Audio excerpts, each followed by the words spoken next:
Hi, Attorney Shivick back here with you on the Consumer Law blog.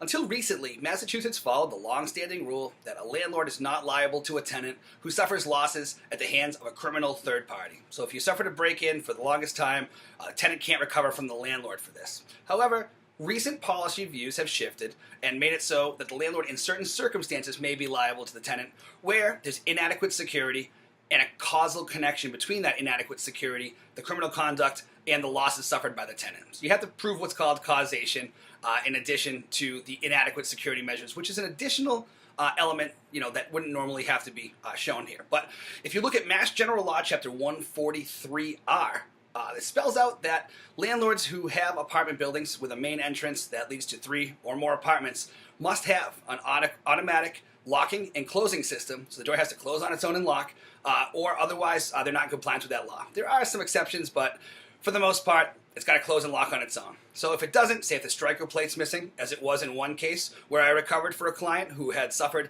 a burglary because the striker plate was just so worn down, it was on notice to the landlord many times.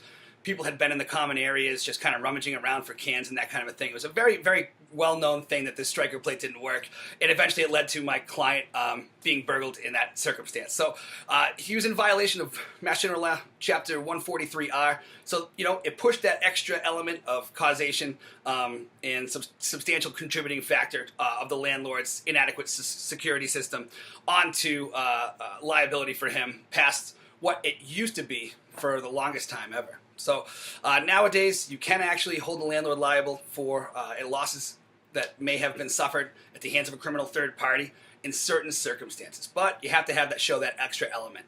If you've suffered losses as a result of your landlord's inadequate security system, and those losses are provable, please log on to shivicklaw.com, send me an email. I'm happy to go through your tenancy with you and make sure that your rights are being respected under Massachusetts law.